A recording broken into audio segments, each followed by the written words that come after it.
सिंध में सीनियर इंतजामी अफसरान के तबादले की तैयारी नजर न आना काबिल अफसोस करार। निगरान हुकूमत अफसरान के तबादलों से मुतालिक तजावीज़ मंजूरी के लिए भिजवाए। चीफ इलेक्शन कमिश्नर का निगरान वज़ीर आला सिंध को खत। बिजली बिलों और पेट्रोलियम मसनूआत की कीमतों पर निगरान वज़ीर आज़म की ज़ेर सदारत आज अहम इजलास होगा। IMF ने बिजली के बुनियादी टैरिफ में कमी की तजवीज़ नहीं मानी। अगस्त के बिल 6 माह की किस्तों में वसूली का जायजा लेने का वादा। टैक्स वसूली में कमी और इजाले की तफसीलात तलब कर ली। मुल्क की माशी सूरत हाल बहुत ज्यादा खराब। हुकूमत के पास माली गुंजाइश नहीं, सब्सिडी भूल जाएं। निगरान वजीर खजाना का सेनेट की कायमा कमेटी बराए खजाना को 2 टोक जवाब।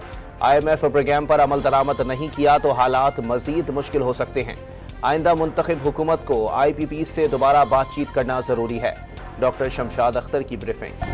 बिजली के बिलों में इजाफे के खिलाफ ताजिर मुल्क भर में आज हड़ताल करेंगे। ऑल पाकिस्तान अंजुमन ताजरान का ताजिर बिरादरी से कारोबारी सरगर्मियां मुकम्मल बंद रखने की अपील। MQM ने ताजरों की हड़ताल की हिमायत कर दी। महंगाई के खिलाफ खैबर पख्तूनख्वा बार काउंसिल की हड़ताल। अदालती कार्रवाई का बॉयकॉट किया जाएगा। वकला अदालतों में पेश नहीं होंगे। इस्लामाबाद हाईकोर्ट में चेयरमैन PTI की अटक जेल में समाअत के खिलाफ दरखास्त पर आज समाअत होगी। साइफर केस में ऑफिशियल सीक्रेट एक्ट अदालत के जज ने चेयरमैन PTI के 13 सितंबर तक जुडिशियल रिमांड की दरखास्त मंजूर कर ली।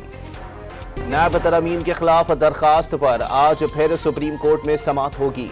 नए नैब कवानीन से किस किस ने फायदा उठाया। नैब ने एक फहरिस्त जमा करा दी। अदालत का अपडेट करके दोबारा जमा कराने का हुक्म। बहावलनगर में दरियाए सुतलज में दरमियाने दर्जे का सैलाब। बहावलनगर और कसूर में 100 से जायद गाँव का जमीनी राबता मुनक़ता। खड़ी फसलें तबाह हो गईं। 50,000 से जायद अफराद की नकल मकानी। रेस्क्यू टीमें और पाक फौज के जवान इमदादी कामों में मसरूफ। भारतीय फोर्सेस ने कश्मीरियों के इंसानी हुकूक सलब कर लिए। इंसानी हुकूक की खिलाफ वर्जियों और मीडिया क्रैकडाउन पर भारत का एहतसाब होना चाहिए। यूरोपीय अरकान पार्लियामेंट का सदर और नायब सदर यूरोपीय कमीशन को मकबूजा कश्मीर से मुतालिक खत। एशिया क्रिकेट कप के इफ्तिताही मैच में पाकिस्तान ने नेपाल को बासानी शिकस्त दे दी। ग्रीन शर्ट्स के 343 रन के हदफ के ताक़ुब में नेपाली टीम 104 रन पर ही ढेर हो गई।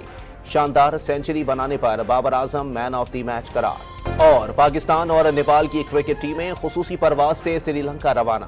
कौमी क्रिकेट टीम कल कैनेडी में प्रैक्टिस करेगी। पाकिस्तान और भारत के दरमियान मैच 2 सितंबर को पाली केले में खेला जाएगा।